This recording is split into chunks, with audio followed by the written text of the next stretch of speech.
Whether it's the Starship Enterprise or the space station from 2001: A Space Odyssey, science fiction has always provided inspiration to scientists and engineers that build and design real spacecraft. Satellites, space stations, men on the moon, they were all once science fiction but are now science fact. It's one small step for man, one giant leap for mankind. A lot of space scientists are actually science fiction writers. The famous German rocket scientist Wernher von Braun was the man behind the Apollo moon landings, but he also wrote science fiction for magazines and films.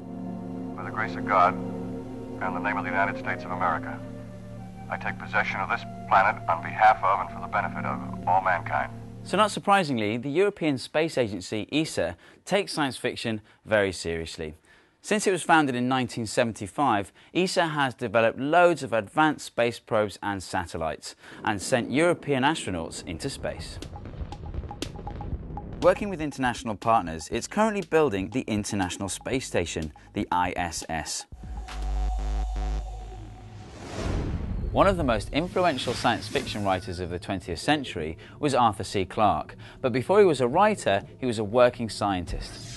Clarke wrote a paper in 1945 that proposed the idea of geostationary satellites for telecommunications. There are now hundreds of these satellites orbiting the Earth, and the geostationary orbit has been named after him. It's called the Clarke's orbit. As well as writing novels, Arthur C. Clarke wrote the screenplay for the classic science fiction movie 2001: A Space Odyssey.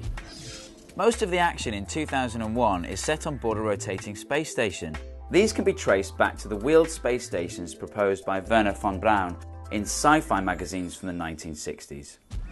The space station in 2001 acted as a transfer point from low Earth orbit to other planets, and one day the ISS may perform the same function when we send human missions to other planets in our solar system.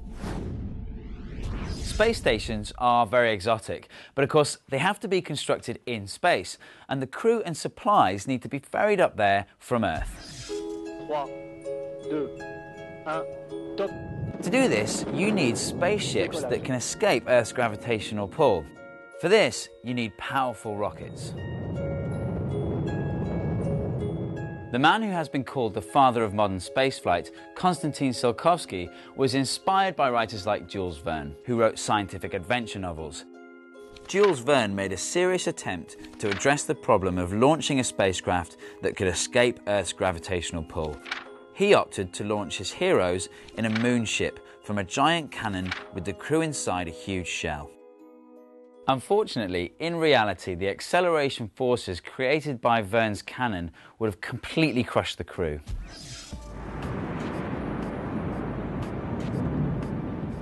The acceleration of real rockets is much lower than the shells from Verne's space cannon. ESA's main rocket launcher is the Ariane series.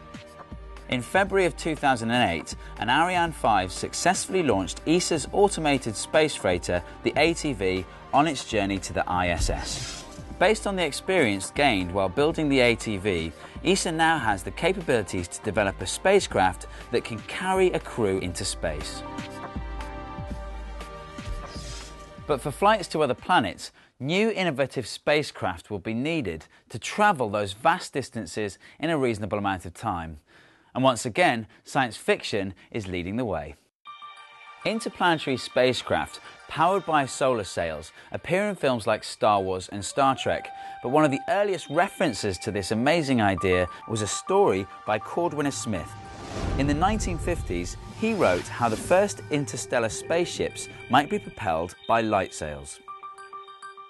Light sails may sound like sci-fi fantasy, but the international space agencies are finding ways to turn this incredible technology into reality. The idea is that particles of light, that's photons, from stars apply a pressure to the surfaces they hit, and in the near vacuum of space, that can give enough energy to propel a spacecraft. One of the main reasons to travel to other planets is to set up a permanent base there. And the colonization of other worlds is a common theme in science fiction. From H.G. Wells' First Men in the Moon to Philip K. Dick's Martian stories, writers have speculated at just how this could be achieved. Expanding our presence in the universe is not something to be undertaken lightly, but ESA and the other international space agencies are working on ideas for bases on the Moon and Mars. So just as science fiction led the way 100 years ago, it's inspiring us again as we begin to plan missions to other planets in our solar system.